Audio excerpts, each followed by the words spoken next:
All right, thanks, Darius. Yeah, I'll try to span these scales going from molecular to cell. That's the main focus, and then I'll talk a little bit at the end about how we might take that to go to tissue and organ level. So, and along the way, I'll rather than reviewing all the different techniques for modeling and things like that, I'll just tell a couple stories from my own research and kind of talk about how we thought about the modeling process as we went through it and the decisions that we made about how to model it and what we hope to learn from it and how we tested it experimentally and how the modeling intertwined with the experiments to change our thinking. So that's my plan for today. And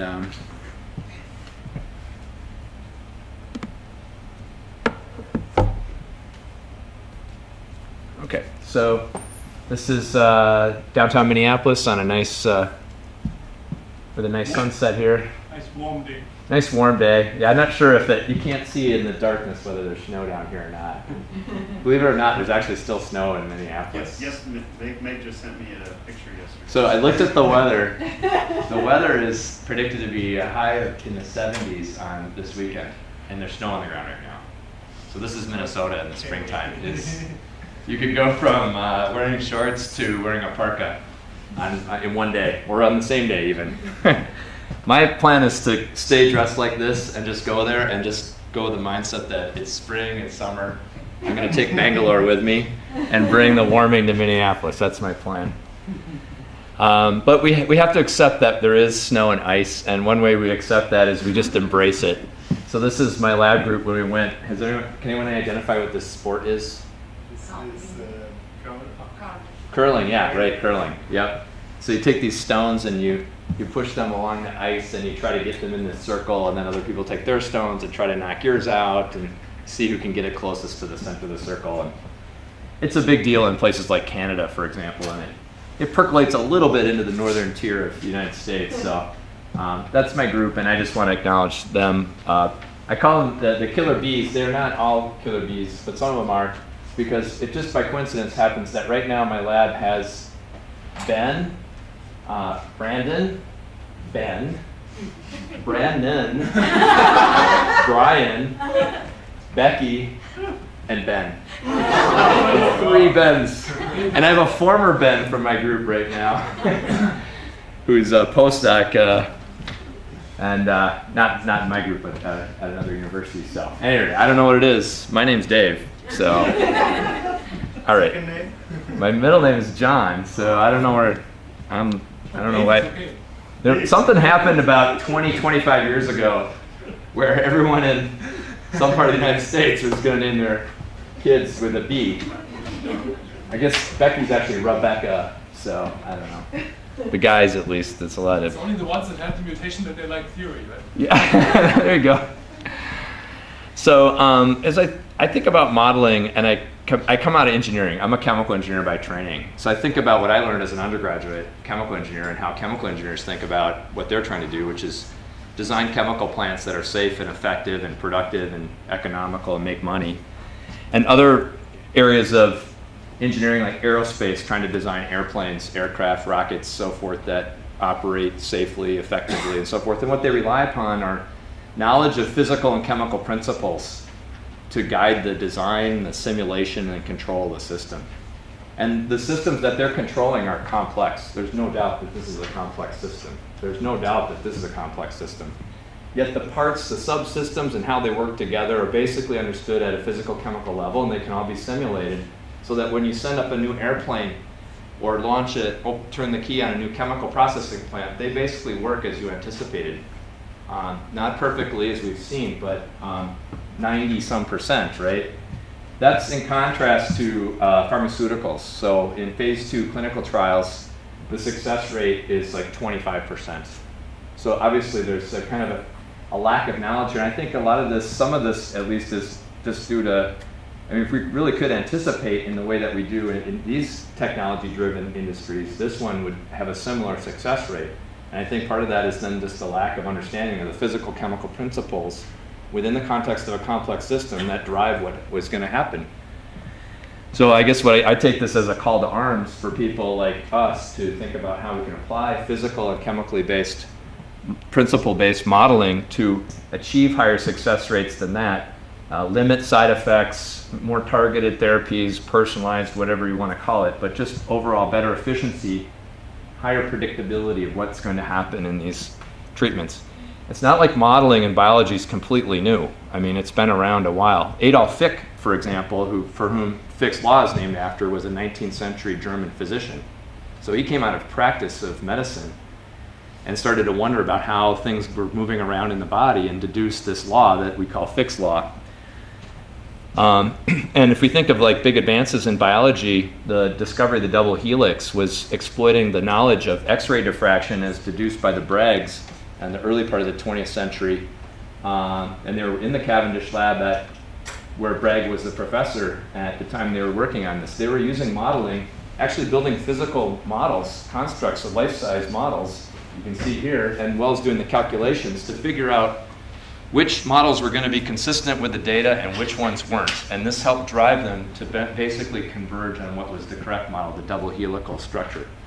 So we've seen the benefit of modeling integrated into biology, no question. And if you look at other branches, say at the cell level, I think of like Hodgkin-Huxley models for electrophysiology leading to a lot of really good quantitative modeling and analysis of electrophysiology of neurons and muscle.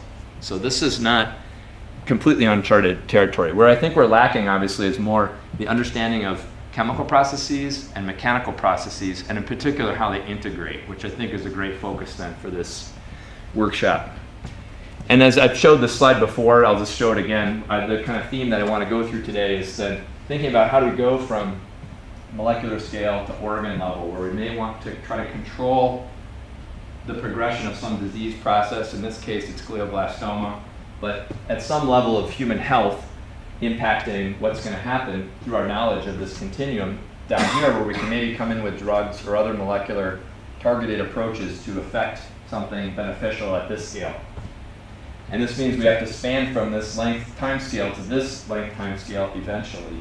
And I draw a little box here because this is where my group tends to operate. But I really do think this is maybe limiting to the whole thing at this point.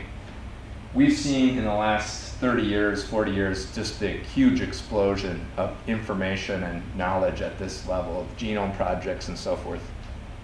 But we haven't yet quite figured out how those molecular parts all work together to allow cells to do things like this, like create a mitotic spindle and segregate the genome with high fidelity.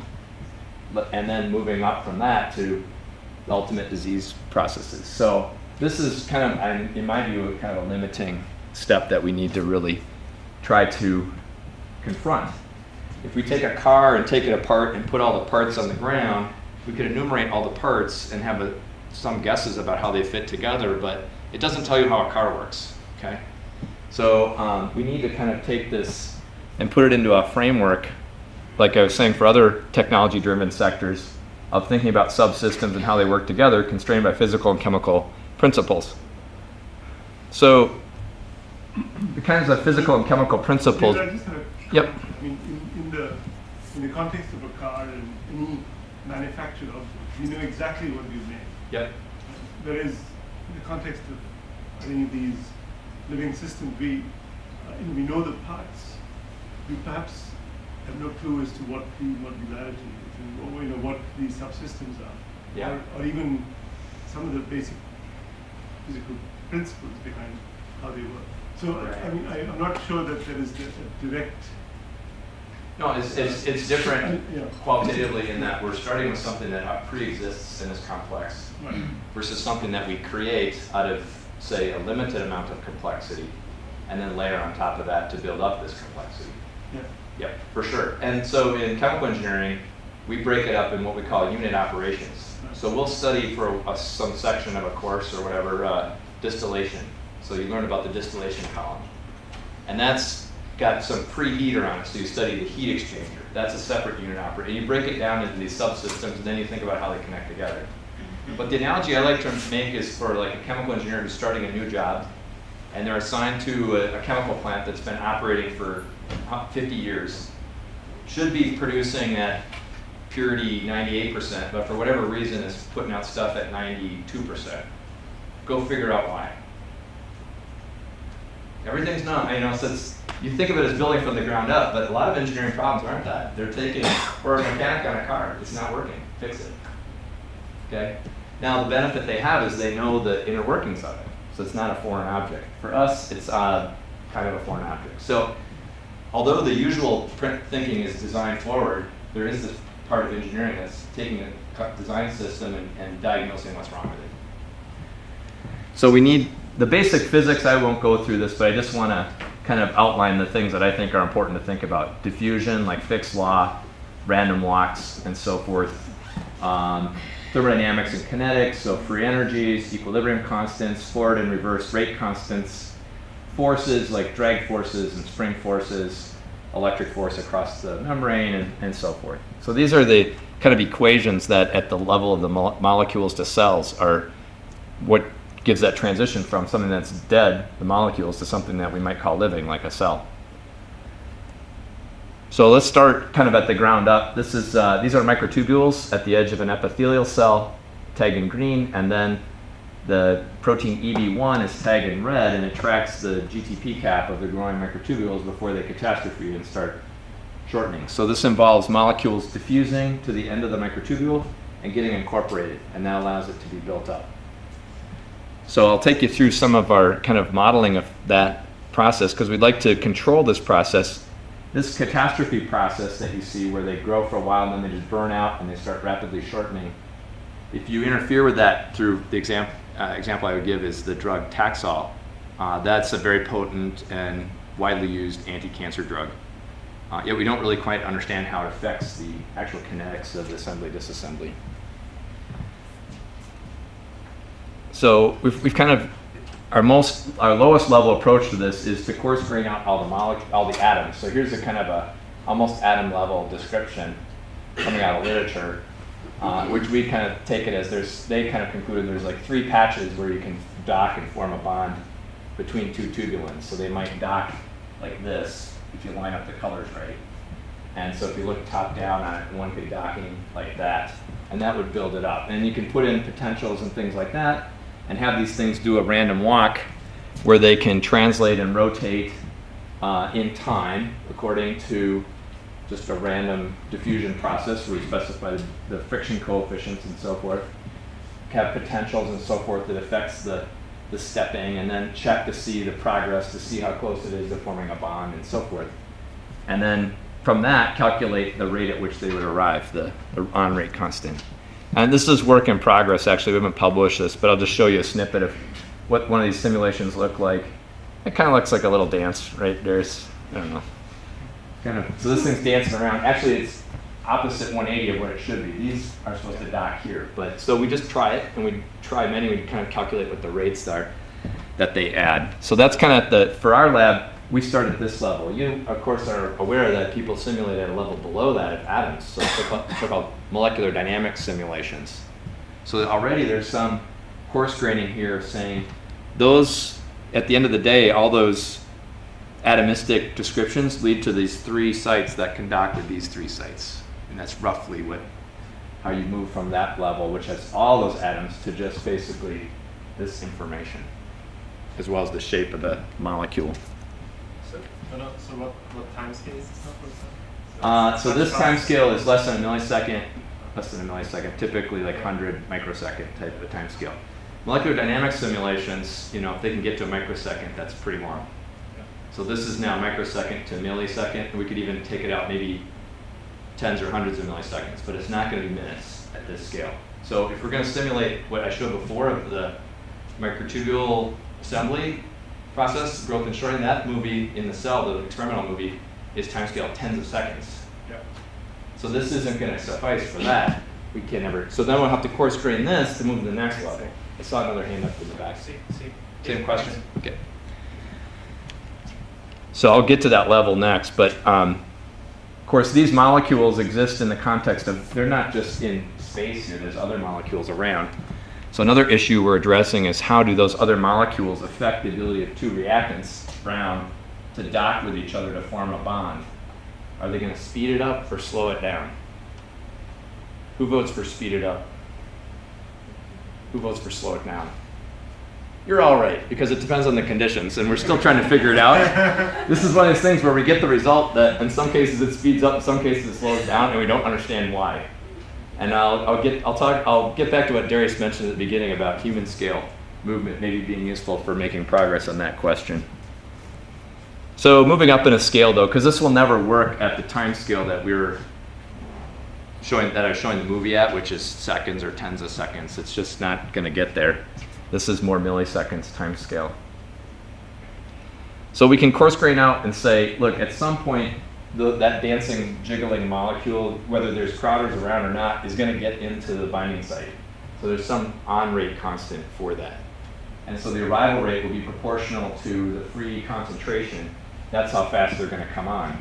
Once they're on, there's bonds that stabilize it. You can add up all those free energies, and they together will stabilize it. And if they're large and negative, that will slow down the off rate a lot. And this is according to Boltzmann's law, usual thermodynamic formulation. So it's based on kinetics and thermodynamics, and we're coarse graining out all the detailed nano movements that they have and say, look, you can do all this you want, but we know in the end of the day they'll arrive at a certain rate. Okay? So then we can simulate according to this level now. We're moving up to the nanometer to micrometer scale, and now moving out to seconds or tens or even hundreds of seconds. So now it matches the scale of the microscope. And we can simulate the on-off kinetics of units arriving and departing, and then test that experimentally against those light microscope data that I showed before. And actually, I won't go through the details, but I'll just say that by developing a model like this, combined with the high-resolution microscope that you can get like turf microscopy now, or even epifluorescence in a cell, in this, I cited the wrong paper, it's 2011 paper, Gardner et al., showed that whereas the previous literature had used a relatively simple model of on and off, that led to a view of microtubule assembly occurring with, let's just say, about 50 units coming on per second and 40 going off. When we looked at the nanoscale and compared it with our model, that model would never work because microtubule assembly was much more variable than what that would say. So what we found instead was that the net rate was still 40, but it was more like 520 going on and 480 going off. So by modeling and high resolution measurements, now we can track the tips of microtubules with close to 10 to 20 nanometer single time point accuracy. We basically have had to go back and revisit what we thought the kinetics were and revise them by an order of magnitude. So if you were to reconstitute the polymerization of microtubules in vitro versus look at it happening in the cell, yep. Do you see measurable differences which can be explained by a model? We're working on that now, and we had a little bit of in vivo data in that 2011 paper, and what we found was that the variability in vivo was at least as large as what it was in vitro, but they weren't orders of magnitude different. They were on the same scale, basically. So we think the kinetics in vivo for microtubule assembly are probably more or less similar to what you'd infer from in vitro.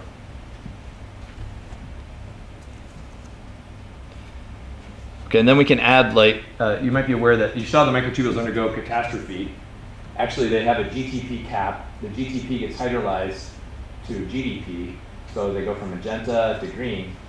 The green guys don't want to be in the microtubule, so they'll start to leave at some rate.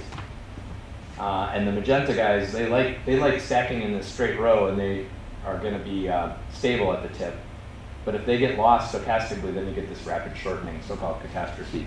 So just by adding another parameter in here, the hydrolysis rate constant, and then a second parameter, which is the free energy difference between the magenta and the green states, we can simulate catastrophe, which allows us then to make this kind of approximation. Forget all the detailed on and off kinetics, and just say, look, they grow for a while, then they catastrophe, then they shorten, then they switch back to growing, they rescue, and they just keep doing that. Now we can simulate now on a longer time scale and a longer length scale, and now simulate cellular processes that might involve hundreds or even thousands of microtubules in one cell.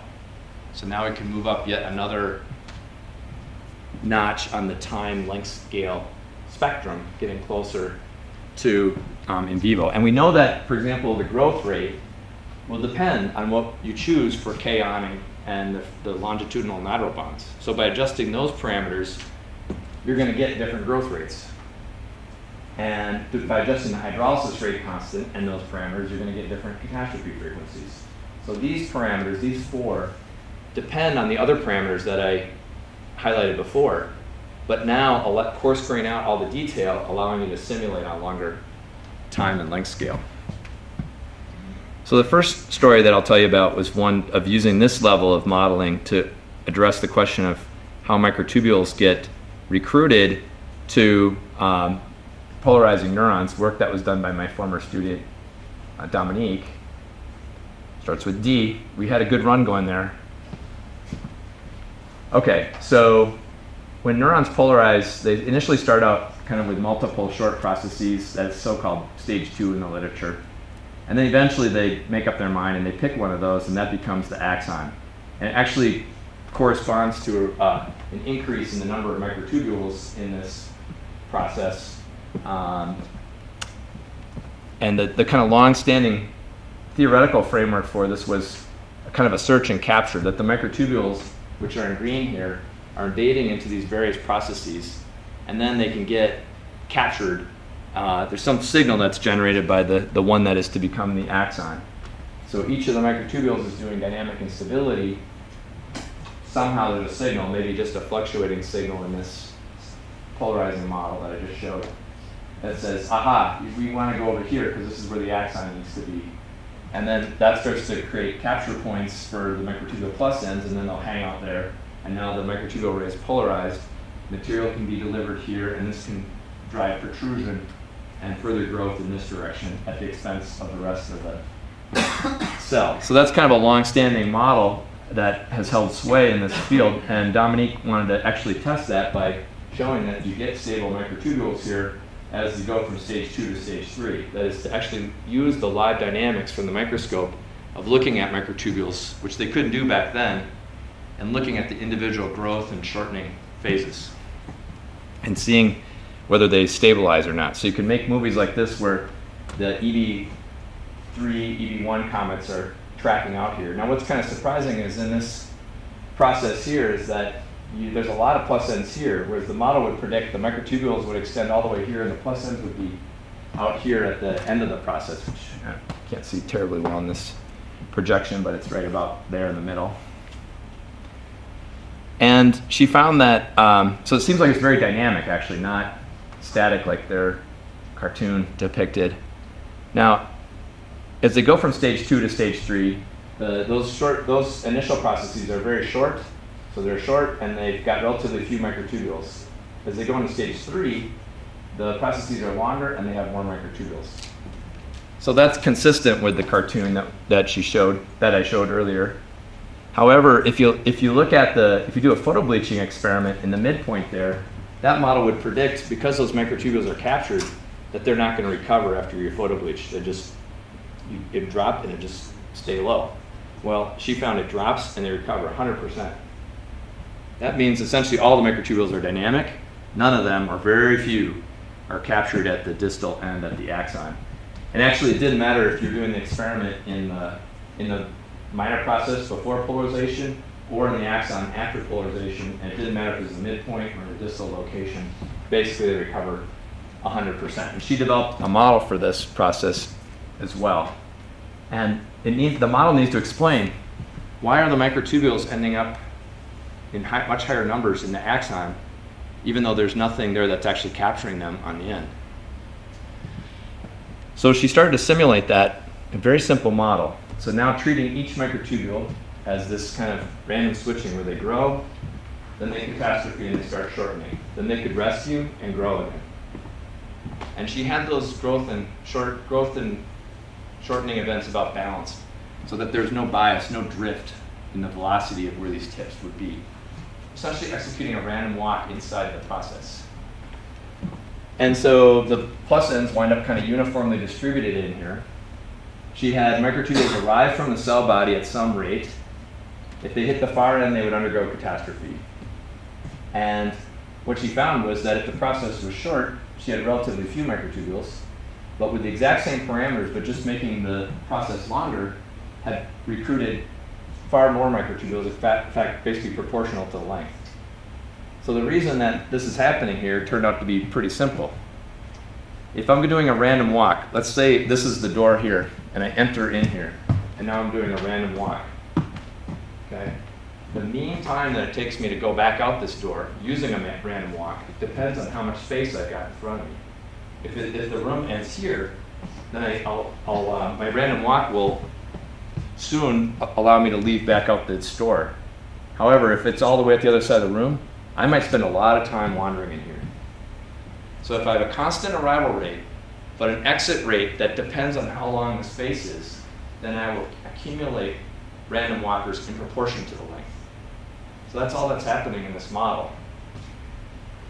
And neither Dominique nor I realized that till she actually just coded it and we saw the results. And this idea it wasn't in the literature to our knowledge. So it's actually, I think, pretty simple. As a process elongates, it would just naturally accumulate more microtubules in proportion to its length. If then the microtubules were able to deliver a signal that would promote, for example, the net extension by actin polymerization or something like that at this end, that would create a feedback loop that would keep elongating this process. And you'd have this winner-take-all that's seen with the neuron polarization. So the simple model then, after seeing that, we deconstructed it in a cartoon form to just say, as the cell creates an extension, that creates then opportunity to capture microtubules, not by grabbing their in, but just creating the space for them to walk in, which means they spend more time in the long directions than they do in the short directions. That naturally biases the microtubule array to go in that direction. There's no signal, no capture mechanism required. It just reads out the space that's available. But is there a mechanism that makes them collapse when they reach a boundary? No? Yeah, so we assume, and experiments are consistent with them generally undergoing catastrophe when they hit boundaries. Yep. And the coordinates also? So What's now that? if you have one's preferred direction, so others can then also do the coordinates? Is there some, are they all independent or? They're pretty much independent. Yeah, there's almost no correlation between what two adjacent microtubules are doing. Because once you have along this direction, then others would maybe. No, they don't fasciculate hardly, and they don't seem to have any correlation with what their neighbors are doing. Yeah, John. So in that model, all you have to do is have the growth hormone pull on it and create more space. It creates. And have You create modeled space that? and they fill it. Yep. Have you modeled that? Yep. So we modeled it because I was going to try to stick it and I couldn't find the movie, but we've used magnetic beads to pull on neurons and induce an axon to form, and you get microtubules recruited right in there. And it's not like you need a signal to, you don't need a chemical signal to bias their growth that way. You don't need a capture to capture them. They'll just fill it. And the longer it gets, the more the microtubules are going to end up there and not in the rest of the cell. So it's kind of cool. Do they respond to a signal, or it's because there is space being created to start doing? It's just, I think the signal is space. Or put it this way, there could be signals superimposed on this, but at a minimum, there's space to consider. So you could, if this weren't to happen, you'd need a negative signal here to keep them out of there, because otherwise that's what they're going to end up doing, left to their own independent random explorations. Yeah? I may not be right, but from the in vitro polymerization of microtubules, I know that it saturates after the while, the polymerization. So isn't this similar to this concept? I don't know, because if the space is the constant here, it should continue elongating whether or not it reaches the saturation zone. How this thing's go over time. So I'm not sure the saturation you're referring to, except that if you do a bulk polymerization assay and look at light scattering or something like that, is that the kind of experiment you're thinking of? Yeah. So in that experiment, the polymer level will reach some, you're right, some steady level, as long as you still have GTP to drive the assembly. However, if you were to look at individual microtubules, they're still dynamically growing and shortening, doing catastrophe and rescue. Yeah. So I think that's what's happening here, is that if you summed up all the red lines, they'd be constant, roughly, even as they're each dynamically doing their own thing. In fact, if we go back to the movie, that's kind of what the impression you get, that although they're all dynamic, the amount of purple here stays about constant. There's another hand up. Yeah. I feel like there's a greater number of microtubules per unit area of the cross section on the right hand side. There has to be, because the number is greater and the cross-sectional area is constant. But what explains the increase in nucleation? I mean, I So can they're understand not, the increase they're in- arriving at the same rate in both cases. So the number per unit area per time is the same on both sides. So then the only explanation is they exit at different rates. And the reason they exit at different rates is back to this random walk. If you give me a lot of space here, sometimes even if there's a lot of space, I might just leave quickly. But sometimes you're going to spend a lot of time exploring the far distant reaches of the room. And that takes a lot of time to finally resolve and get back down to here and exit the system. Thus remove. You'll see some of these blink out occasionally in the movie. So they're dynamic. They reach a steady state. There's an influx and an outflux, and at steady state they balance. But as it gets longer, it's going to keep that steady state level just keeps ramping up in proportion to the length. So it's a simple readout mechanism. It's a linear response to the length. So this, just by doing dynamic instability, they can sense, if you will, back in the cell body how long that thing is. You could tell if you were sitting in the cell, you just count the number of microtubules that are going into a process, and you could tell how long it is. And so who's going to read that out? Who would read that information out in the cell? Centrosome could, but what else might exploit the number of microtubules? What's that? GTP. What's that? GTP. Well, GTP, I was thinking molecular motors. So kinesin motor, for example. This is like think of like a 2-lane highway. This is like a 6-lane highway. There's just more tracks to grab onto here.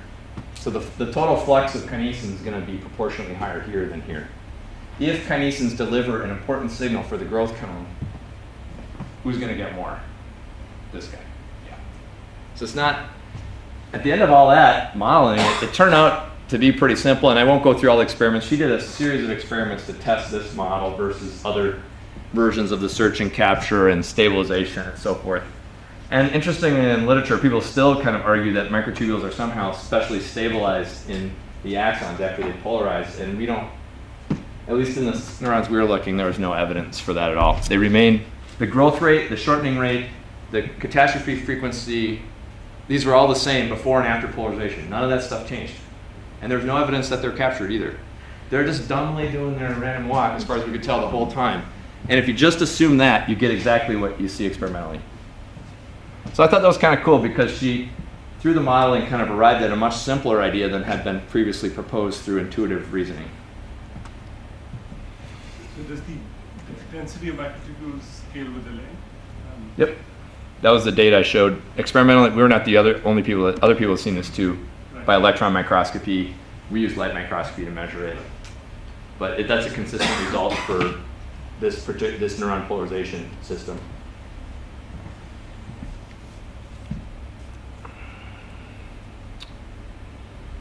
Okay, so that was the first story of kind of, I'm trying moving up in scale from those little Brownian dynamics on the microsecond scale. Actually, the time steps in the first movies were like on the nanosecond scale. So actually our simulations start down in the nanoseconds. Atomistic simulations, people I think are at the picosecond or even sub-picosecond scale. Okay, over here on this scale. So we start there, and then we got up to the scale of units coming on and off, which would be the milliseconds to second scale. Then we just say, well, they're just growing and shortening. That's easier. Now we can get out to minutes and even hours if we want, and simulate stuff like this. So it's going to move on to a second story then that contrasts both the length scale and the modeling approach, whereas this was a stochastic model. It could have been framed in some sense as a continuum model with differential equations. But the next story I'll tell you about actually used differential equations to do the modeling and looked at a bit longer length scale. Actually not that much longer, but relates to problems that are on longer length scales. So a problem on longer length scales is morphogenesis. And a classic model for morphogenesis is the dicoid model in Drosophila, where bicoid is synthesized in the anterior portion of the Drosophila embryo, diffuses. Some people think it degrades, although the evidence for that is weak. But it nevertheless creates in space and time a concentration gradient that is instructive to the embryo to specify anterior versus posterior. And this could be a general mechanism for morphogenesis, but in terms of getting gradients in smaller spaces, this length scale is 0.5 millimeter. And the decay of the gradient is length scale is maybe like order of 100 micrometers or so.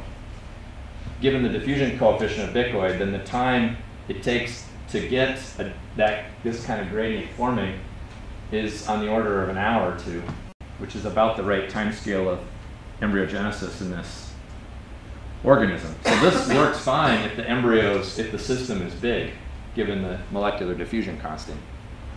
But if you start thinking about smaller things like an animal cell or a bacterium or something like that, to have a decay that's significant within an animal cell that might be tens of micrometers or so, or 10 micrometers, this mechanism is going to have a time scale of only 2 seconds. So if you can't read it out in a few seconds, then it's not going to work. So this is kind of questionable whether this kind of synthesis, diffusion, degradation model could work. It's hard to believe that you'd synthesize a protein and then kill it 2 seconds later in order to establish some morphogen gradient inside the cell. I mean, in principle, it could be done. But think of the tremendous use of ATP and so forth to do it. So in principle, it's possible.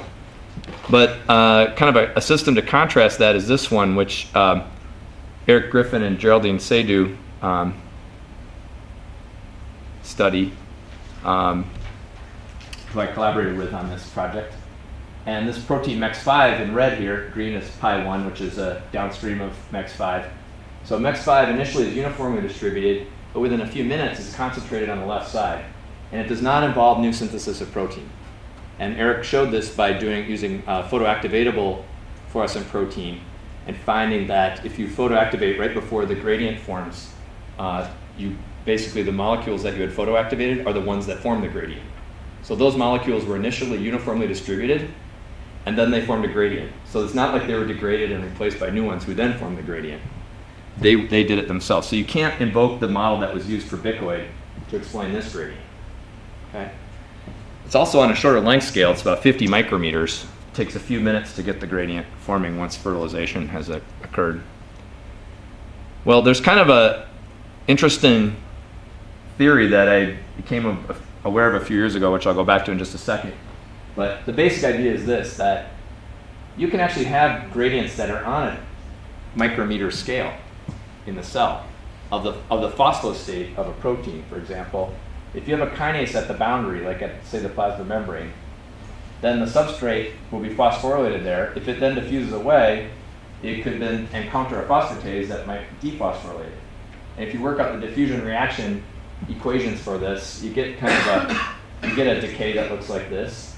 And if you calculate the characteristic length scale of this gradient at steady state, and this will be steady indefinitely, as long as there's ATP around and you maintain the spatial segregation between the kinase and the phosphatase, then you have a source here and a sink over here maintaining a gradient. The length scale of that gradient is diffusion coefficient divided by phosphatase rate. And the typical values for this might be 1 per second. Typical value of this might be 1 micrometer squared per second. So this would be order of micrometer.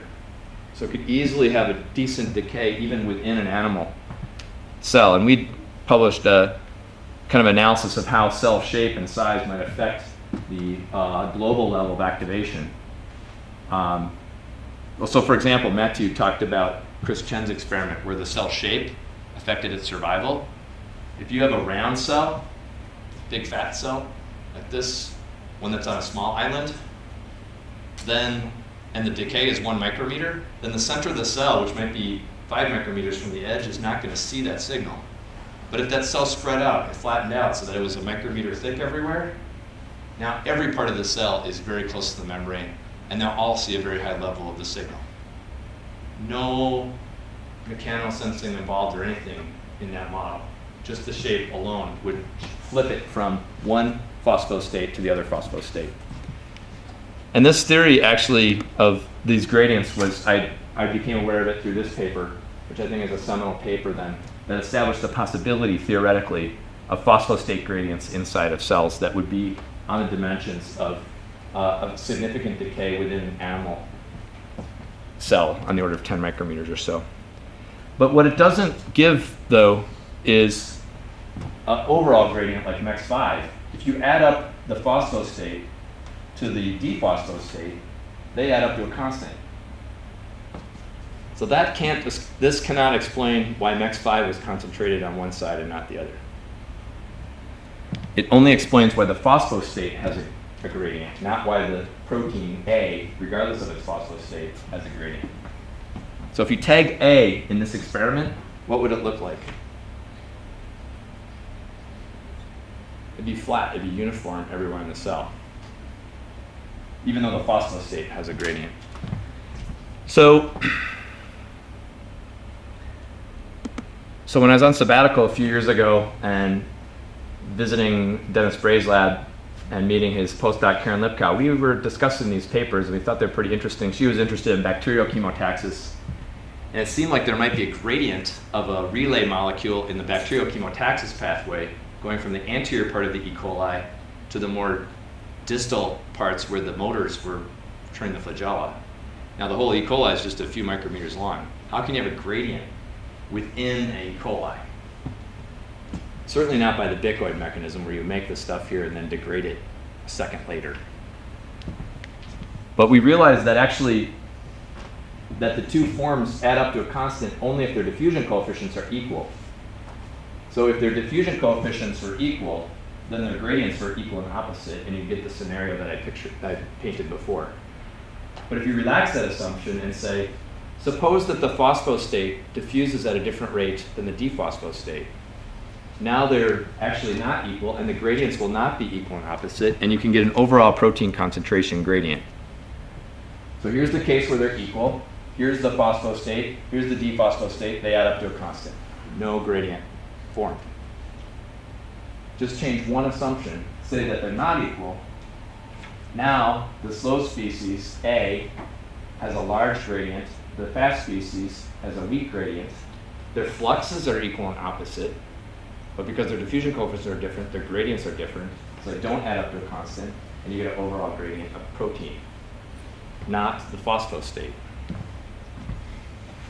We thought that was cool just theoretically, that you could drive with a segregated kinase phosphatase or a GEF-GAP system, you will get a phosphostate gradient, and if the two species have different diffusion coefficients, the proteins themselves will have a concentration gradient.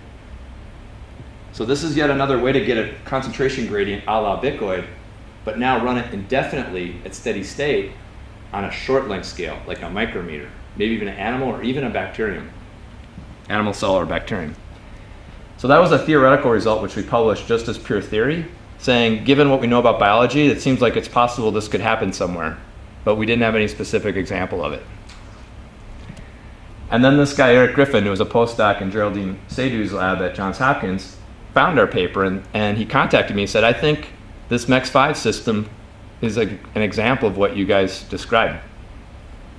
And the reason he thought that was when he tagged MEX5 with Dendra, which I already mentioned, not only did he find that the Dendra MEX5 forms the gradient from the pre-existing protein, not through synthesis degradation, but that if you photoactivate in two regions, the anterior at the spreading, you'll notice is that these guys are diffusing faster in the posterior than the anterior. So there was a gradient in diffusion coefficient as a function of position. Before polarization, it was flat. Then after polarization, suddenly they start diffusing faster on the posterior end and slower on the anterior. Now you could say, well, maybe they're just a gradient diffusion coefficient, they just get graded. But he found that wasn't the case. He had to invoke a two diffusion coefficient model, and he found that those two diffusion coefficients were the same in both the anterior and the posterior parts, but that the relative proportions of them were different. So whereas in the anterior part, there's a 2-to-1 ratio of slow to fast, in the posterior it was a 1-to-1 ratio. This sounds a lot like what we were describing, so he wanted to see if we could model this. So we built a model for that, And what we liked was basically taking the Lipkow model that I just described earlier that Karen and I developed and saying, okay, let's put the kinase here. Let's put the phosphatase here. Let's say the kinase, which they knew was par 1, a polarity determinant. Let's say the par 1 flips it from the slow state to the fast state here. It diffuses rapidly. It eventually encounters the phosphatase, which flips it in the slow state. And then this repeats. So you get slow stuff over here, fast stuff over here, 2 different species. On average, it'd be slow and fast, as he saw experimentally. And you can get an overall gradient forming with that model. So the total, black, is higher on the left than the right. It doesn't look too much like the experiment, but qualitatively the right behavior. But there's something completely wrong. Remember the ratios of fast to slow were like 1 to 1, 2 to 1? Well, this is like 100 to 1 or something like that. I mean, it's not right.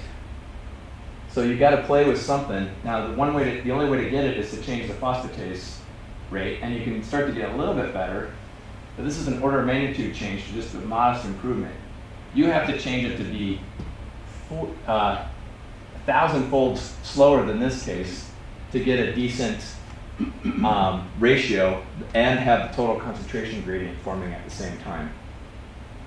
Now the problem with this is because of this really slow phosphatase rate, the time scale of these simulations is long. The time to reach steady state is like an hour, or at least tens of minutes. In the experiment, MEX5 forms that gradient in about 5 minutes. So this model would work correctly in the steady state, but can't explain the temporal dynamics of the model. And furthermore, I won't show the experiment, but Eric had deduced that you don't even need par 1 on the posterior cortex. You can knock it off the posterior cortex and you still get the gradient. So this suggested to him that maybe the signal from par 1 then is just coming right out of the cytoplasm. Which still raises the question of how is par 1 activity spatially graded? But didn't stop us from just going ahead and saying, let's suppose he's right, and let's make the kinase activity high on the right cytoplasm and relatively low on the left cytoplasm. So now what this does is it shifts it from slow to fast. They diffuse, then they switch from fast to slow. But now they don't have to, before they had to get, this guy had to get all the way over here to get fast again. Now he doesn't have to go all the way over there. There's just a graded switch of this kinase, which is fastest over here and then slows down on this side. And now if you put this model together, you actually get something like the overall concentration gradient that he sees experimentally, and you get the right proportions of 2 to 1 and 1 to 1 in the regions where he did the FRAP and the FCS analysis. And there's a whole, I'm just glossing over, a whole lot of experiments that Eric did to kind of build up the case for this model. And this just then assumes that par 1 is in the cytoplasm. You don't have to go to the cortex to get to par 1. Par 1 is everywhere, but par 1 is not uniform everywhere. It's high here, graded to low here. And then MEX5 reads that out in the opposite way and is high here and low here. So par 1 speeds it up, they diffuse rapidly, they get slowed down, they wind up spending more time on this side than that side. So that is basically, was framed as this kind of picture of the switching that's graded from anterior to posterior. And this then we use differential equation modeling. I actually had some of the students in my group who are doing the PDE modeling to use this as a starting point for some of their models. So we can take this code and start to modify it. Yeah? Thought I saw a hand up. Here, is there a convection play any role? We couldn't detect any convection. You can test that. That's a good question. If you look experimentally, there's not obvious that there would be convection. So if you look here, if there were convection that were significant, the center of these spots would start to move or get warped or something. So if there was a convective flow this way, this would move like that. Or say it was just like some recirculation or something like that. You'd see these things get all warped. They pretty much remain vertical bars that just spread out. That justifies it ignoring the convection term. Yep? What's the time scale? Time scale, sorry. It's like a few, the diffusion coefficients is like a few tens of seconds.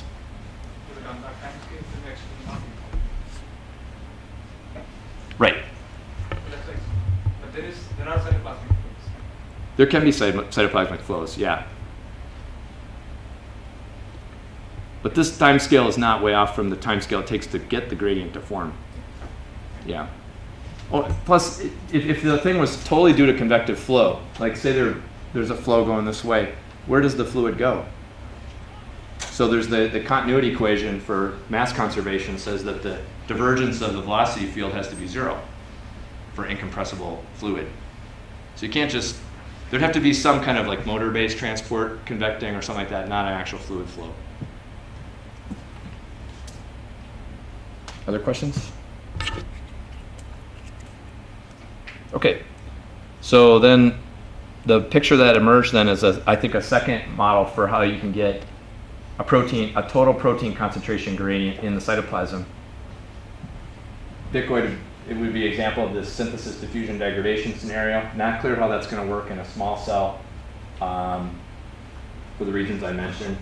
But in the small cell, if you have a spatially segregated kinase phosphatase or GEF-GAP, and then had different diffusion coefficients, then you'll get this type of overall gradient, and it's sustainable indefinitely.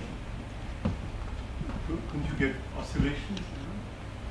This system? Not in this system. In spatially segregated systems coupled to lags or feedback, some sort of feedback. You need a feedback and or nonlinearity in the system to get that. Yeah, so it would require, I'm not sure exactly what the minimal requirements would be for an oscillation, but this won't oscillate, you'd need more. This would, yeah. Okay. So those were the two stories I plan to tell you. I think I'll just finish with a few thoughts on going from this scale of, say, cells on up to tissues. I think I showed you this before in my talk this weekend. This is actin in a growth cone, and we've been modeling the traction forces. So the actin assembles at the leading edge. That allows protrusion to happen, but is simultaneously moved retrogradely under the influence of molecular motors. Those motors then generate traction forces that transfer force to the environment. Movie's not playing here. But I think you might have seen this movie before. And then that, we've been modeling how the traction gets exerted by having myosins pull on F-actin through adhesion bonds linking to the underlying substrate. And that creates a dynamic traction response. So how do you go from this to higher length scales? You could picture taking this pulling module and then linking it to a second pulling module, or even a third or fourth pulling module, and having them battle it out. So kind of some kind of virtual cell where here's one of those modules.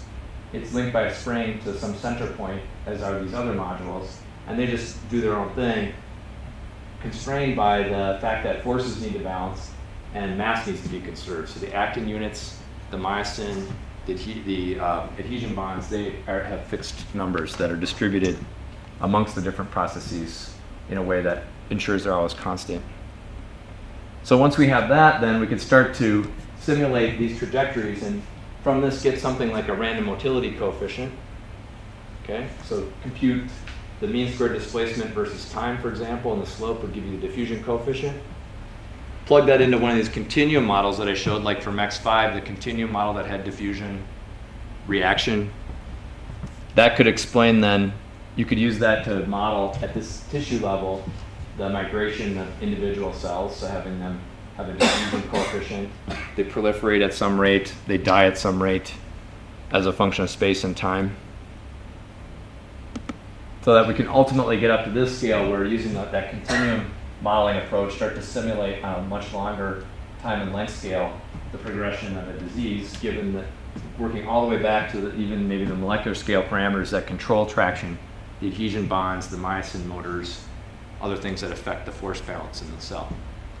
So by at each level, again, coarse graining out aspects of the problem to arrive at the key parameters that are needed at the next level. So in the last couple of minutes, I just want to point out one thing, that what's not apparent in all this is the time that it takes to do it. When the movies are all generated and you see the dynamics of cell traction or something like that, it looks really cool. But it takes a lot of this time here, as my group is finding out, if they didn't already, Actually, this was great because this is a random shot. I want to take a picture of my student, Ben. Oh, big surprise. Working at the computer just to convey that there's a lot of time spent doing this. If you recognize this icon, what do you think he's doing? Yeah, he's doing an upgrade on MATLAB. So, I mean, there's just like stuff you got to do like that, right? Like it takes a few minutes to load the upgrade. So this time's going by. Turns out Ben likes to eat food. He likes to have a roof over his head. So, you know, we got to pay him. It costs money to do this kind of research and to work out these stories that I told you, which in the end might be quite kind of simple, took a lot of time. And one of the biggest bottlenecks that we're facing is trying to understand how our own models work. That is, you change some parameter in the model, and then whoa, it did that? I thought it was going to do this. Why? And we created the beast, and we know all the rules. This is very humbling, because it means that, at least for me, my intuitive reasoning on what are moderately complex systems, models that have maybe between 5 and 20 parameters, is poor. I'm wrong at least half the time. So if I think I could use my intuitive reasoning to actually predict what's going to happen in a real cell versus my simplified version of it, I'm just not confident that I can do it.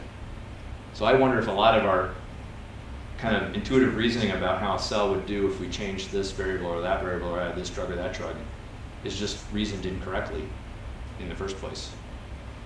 And that might explain why some of our experiments are incongruous with our expectation. At any rate, for me, it's humbling. And so we spend a lot of time deconstructing our models. We build up the model. We can make models that are arbitrarily complex. But then trying to understand how the model works once it's constructed is actually taking up a good chunk of our time. So I call that model deconstruction. And one thing we're kind of doing to try to deconstruct models is to just actually embody the models ourselves using our physical bodies. And have us be molecules that can, this is a kind of inspired by microtubule catastrophe. Eddie Arroyan is on Patrick Jeffrey here, and he's falling off, and this protofilament is curling out. And the catastrophic moment of the microtubule is embodied. So it can go the other way. Actually inspired, that's part of a dance piece that my collaborator, Carl Flink, who's the artistic director for Black Label Movement in Minneapolis, that he choreographed as part of a larger piece called HIT that was inspired by our collaboration, where we were asking his dancers to actually run into each other and collide. Because why? Because how fast are molecules moving in our bodies? How fast is water molecule moving? Root mean squared velocity. It's hundreds of miles per hour. It's like a jet airliner. And yet they're all right next to each other. So it's like everybody's trying to move 100 miles per hour plus, but they're like shoulder to shoulder. What kind of environment would that be? How could any order emerge out of that? Pretty amazing. But that's what it's like. It's not a graceful ballet. It's a chaotic mosh pit.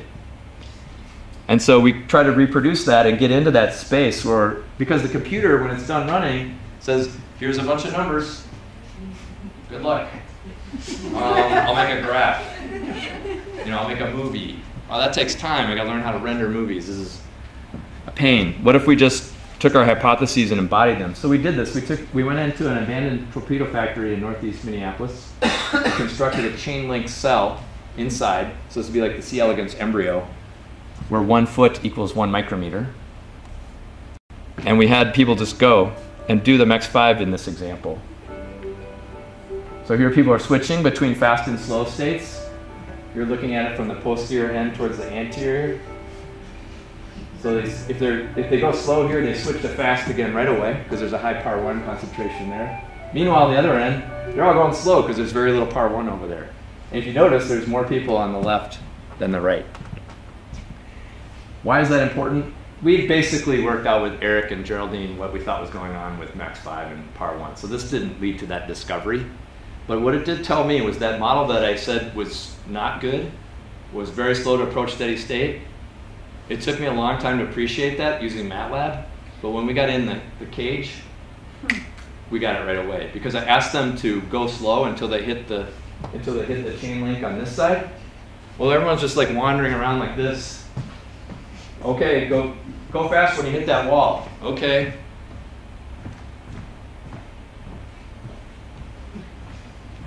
You can see the problem, right? It's going to take forever to get there. And you have to do that to get the right overall protein gradient.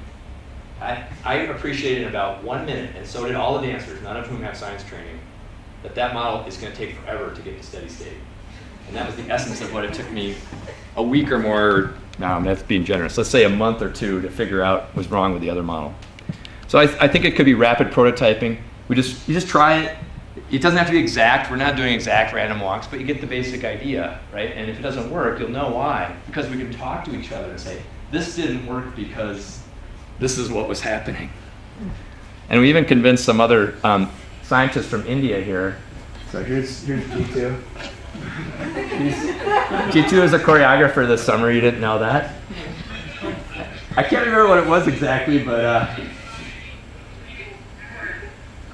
he had a little patch of membrane there, and he thought there were these active flows and stuff like that. So for a while this summer, I was an active flow and a patch of membrane under the choreography of G2.